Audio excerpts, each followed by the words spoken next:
सिर कटा भूत। हेलो दोस्तों, आपके सब्सक्रिप्शन की हमें बहुत जरूरत है।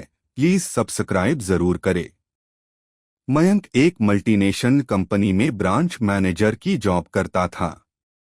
एक दिन मयंक को ऑफिस से घर जाने के लिए लेट हो गया था। सर्दी की मौसम होने के कारण रात भी जल्दी हो गई थी। ठंड भी बहुत शुरू हो चुकी थी। रास्ते में चलते चलते मयंक को अचानक एक आवाज सुनाई दी, रुक जाओ। मयंक वहीं पर ही रुक गया और पीछे मुड़ के देखा, लेकिन पीछे कोई भी नहीं था। फिर से वही आवाज सुनाई दी, सामने देखो। जैसे ही मयंक ने सामने देखा तो उसे जमीन पर कुछ चमकती हुई चीज दिखाई दी। मयंक दौड़ के उस चीज के पास गया और देखा तो यह कोई साधारण चीज नहीं थी बल्कि एक चमकता हुआ हीरा था। उसने वह हीरा अपने हाथ में लिया। उसकी चमक देखकर मयंक की खुशी का पार न रहा। लेकिन मयंक को कहाँ पता था यह कोई साधारण है या नहीं बल्कि एक मायावी हीरा है। अचानक उस हीरे में से आवाज आई, अगर तुम्हें और हीरे चाहिए तो इस जमीन को खोदो। इस जमीन के नीचे बहुत सारे हीरे हैं। मयंक खुश हो गया। उसने उस हीरे को अपनी जेब में डाला और जमीन खोदना शुरू किया। करीबन 2 फीट खोदकाम करने के बाद अचानक मयंक डर के मारे चिल्लाने लगा। इसके कारण उसका संतुलन खो गया और जमीन पर गिर पड़ा, क्योंकि उस गड्ढे में से हीरे मोती नहीं बल्कि किसी इंसान का कटा हुआ सर मिला।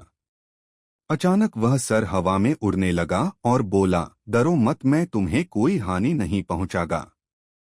मैं तुम्हें बहुत सारे हीरे जवेरात भी दूंगा। बस मेरी बात ध्यान से सुनो, मैं जहां जाता हूं वहां मेरे पीछे आओ। फिर वह सिर हवा में उड़ा और जंगल की ओर बढ़ने लगा। करीबन 1 किलोमीटर चलने के बाद वह सिर रुक गया। मयंक भी रुक गया। फिर उस सिर ने मयंक से कहा, इस जमीन के भीतर बहुत सारे हीरे मोती जवाहरात छुपे हुए हैं। इस जमीन पे खोद काम शुरू करो। मयंक खुश हो गया और उस जमीन को खोदना शुरू कर दिया। खोदते खोदते उस जमीन के नीचे हीरा मोती तो नहीं मिले बल्कि उस सिर का कटा हुआ धड़ मिला। उस सिर ने कहा, अब तुम्हें एक आखिरी काम करना है, उसके बाद मैं तुम्हें मालामाल कर दूंगा। तुम्हें कहीं से भी एक लोटा खून लाना होगा। मयंक ने बोला, एक लोटा खून? पर मैं एक लोटा खून कहाँ से लाऊंगा? उस सिर ने कहा, चलो मेरे साथ। वो डरावना चेहरा मयंक को साथ लेकर थोड़ी दूरी पे गया। वहां उसे एक इंसान को जाते हुए देखा। वो सिर बोला, उस इंसान को मारकर उसका खून ले आओ। मयंक डर गया और बोला, नहीं नहीं, यह मुझसे नहीं होगा। मैं यह नहीं कर सकता। अगर तुमने यह काम नहीं किया तो मैं तुझे बहुत बड़ी मुसीबत में डाल दूंगा। फिर तुम्हारी पूरी जिंदगी नर्क बन जाएगी। मयंक ने हाथ जोड़कर उसे कहा, मुझे माफ कर दो।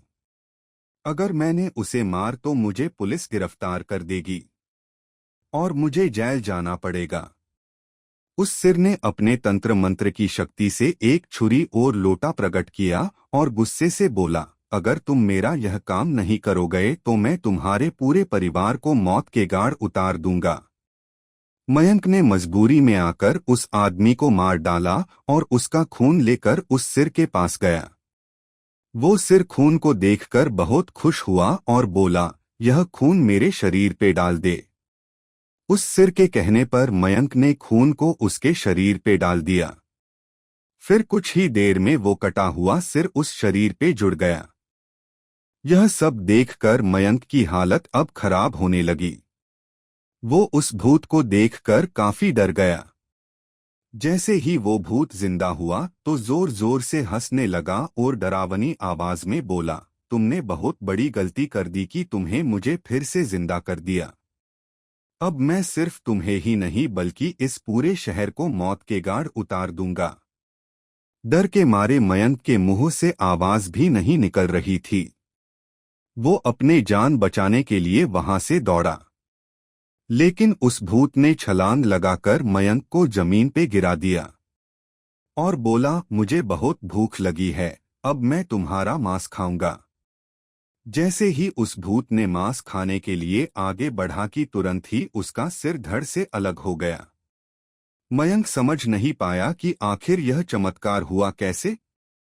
जब मयंक ने पीछे मुड़कर देखा तो एक अगोरी बाबा खड़े थे।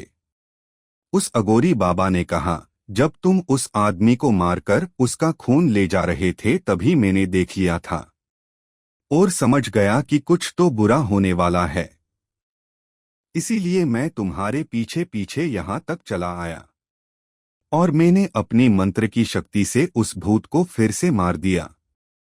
अब तुम निश्चित होकर अपने घर जाओ, अब तुम पर कोई खतरा नहीं है। आज भी मयंक उस बात को याद करता है तो उसकी रूह तक कांपने लगती है। Please like, share and subscribe.